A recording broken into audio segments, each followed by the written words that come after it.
The day my father told me I'd never inherit a penny, he made sure everyone heard it. Not in private. Not behind closed doors. Right in the middle of my grandfather's funeral reception. The room went silent. Forks stopped moving. Conversations died instantly. And every pair of eyes turned toward me. I wish I could say I was shocked. But I wasn't. Because my father had spent most of my life reminding me that I was his biggest disappointment. What nobody knew was that my grandfather had left behind one final surprise. A surprise hidden inside a locked letter. And before the day was over, that letter would change everything. My name is Daniel Carter, and for as long as I can remember, my father and I lived in different worlds. He believed success meant money, power, and status. I believed success meant character. That difference became the source of every argument we ever had. My father built a successful real estate company in Chicago.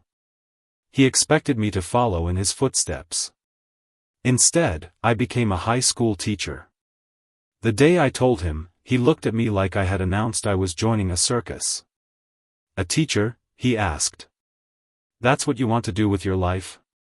I nodded. "I want to make a difference." He laughed. "You want to make a difference because you can't make money." Those words stayed with me for years. No matter what I accomplished, it was never enough. Teacher of the Year? Didn't matter. Helping students earn college scholarships? Didn't matter. Volunteering on weekends? Didn't matter. According to my father, success had only one measurement. A bank account. The only person who ever understood me was my grandfather, Walter Carter. Grandpa had built the family's original wealth decades earlier. But unlike my father, he never judged people by what they earned. He judged them by who they were. Every Sunday afternoon, I'd visit him. We'd sit on his porch drinking lemonade and talking about life. Sometimes he'd tell stories about growing up poor during difficult times. Other times he'd simply listen. Those conversations became some of my most treasured memories. When Grandpa passed away at 92, it felt like losing my best friend. The funeral was packed. Business executives. Community leaders. Old friends. Family members. Everyone had come to pay their respects. After the service, guests gathered at a private reception hall. People shared stories and memories. For a brief moment, it felt comforting. Then my father stood up. Holding a glass. Clearing his throat. The room grew quiet. "I'd like to say a few words." Everyone turned toward him. He began talking about Grandpa's business achievements. His investments. His wealth. His legacy. Then his eyes landed on me. And suddenly his tone changed. My father believed in hard work. The room remained silent. He believed family wealth should be protected and expanded. Several people nodded. Then came the sentence. "Which is why some people in this family shouldn't expect to inherit a penny." His gaze never left mine. The meaning was obvious. The room became painfully quiet. I felt dozens of people looking at me. Some uncomfortable. Some curious. Some embarrassed. My face burned. But before I could respond, a voice interrupted. "Actually, Richard, that's not entirely accurate." Everyone turned. Standing near the doorway was Margaret Hill. My grandfather's attorney. She walked calmly toward the front of the room carrying a small black lockbox. My father's confident expression disappeared. Margaret set the box on a table. Before Walter passed away, he left specific instructions. The room instantly became attentive. He requested that a personal letter be read aloud immediately after today's reception. A murmur spread through the crowd. My father frowned. "A letter?" Margaret nodded. He was very clear. She opened the lockbox and removed a sealed envelope. Across the front were handwritten words. To my family.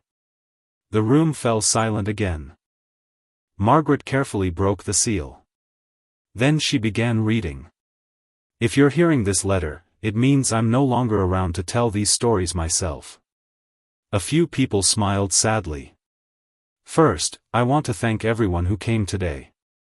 The letter continued for several minutes. Grandpa shared memories. Lessons he'd learned. Mistakes he'd made. The atmosphere softened. People laughed occasionally. Some wiped away tears. Then the letter took an unexpected turn. There is one final matter I wish to address. Every eye focused on Margaret. Throughout my life, I learned an important truth. Money reveals character. It does not create it. The room became completely still. Grandpa continued. I have watched my family closely for many years. My father shifted uncomfortably. I have seen who chases wealth. I have seen who chases status. I have seen who serves others expecting nothing in return. My stomach tightened. Something felt different. Then Margaret read the next line. My grandson Daniel has spent his life helping people. My heart stopped. Around the room, heads turned toward me. He chose service over profit. He chose purpose over prestige. He chose integrity even when it cost him approval. I couldn't believe what I was hearing. Across the room, my father stared at the floor. Margaret continued. When Daniel became a teacher, many believed he was wasting potential. I disagreed. I considered it one of the proudest moments of my life. Tears filled my eyes. For years, I had wondered whether Grandpa truly understood how much those words mattered. Now I knew. The letter wasn't finished. Richard. My father looked up immediately. The room grew tense. You spent years teaching that success is measured by money. I spent years trying to teach the opposite. Nobody moved. Nobody spoke. Then came the sentence that changed everything. Therefore, the majority of my personal estate will not go to the person who earned the most. The room seemed frozen. It will go to the person who best represents the values that created it. My father looked stunned. Margaret lowered the page briefly. Then she read the final instruction. I leave 70% of my estate to my grandson, Daniel Carter. Gasps echoed throughout the room. Someone nearly dropped a glass. My father's face turned pale. I sat motionless. Unable to process what I'd just heard. 70%? It couldn't be real. But Margaret wasn't finished. Additionally, Daniel will become chairman of the Carter Foundation. The charitable foundation controlled millions of dollars dedicated to education and community programs. My grandfather had built it himself. And now he was placing it in my hands. The room exploded into whispers. My father looked like he'd been hit by a truck. For years, he'd assumed everything would eventually belong to him. Now everything had changed. Margaret finished reading. The room remained silent. Then something unexpected happened. People started applauding. Slowly at first. Then louder. Teachers who knew me. Former students.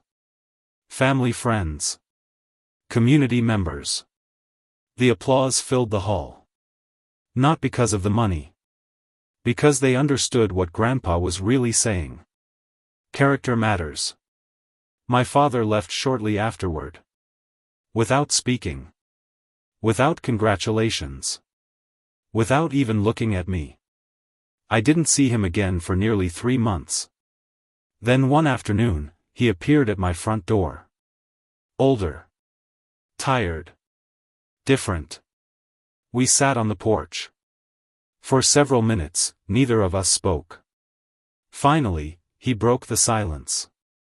I was angry. I nodded. I know. He stared into the distance. But the truth is. His voice cracked slightly. I think your grandfather was right. Those words shocked me more than the inheritance ever had. He continued. I spent my entire life chasing numbers.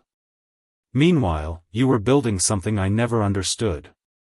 For the first time in my life, my father wasn't talking about money. He was talking about people. About purpose. About meaning. The conversation lasted hours.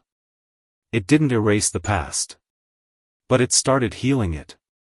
Today, the Carter Foundation funds scholarships for hundreds of students every year. Many come from families who could never afford college. Every scholarship letter carries a quote from my grandfather. A reminder of the lesson that changed my life. Success isn't measured by what you keep. It's measured by what you give away. My father once said I'd never inherit a penny. In the end, Grandpa gave me something far more valuable than money. He gave me proof that character still matters. And that's an inheritance nobody can take away.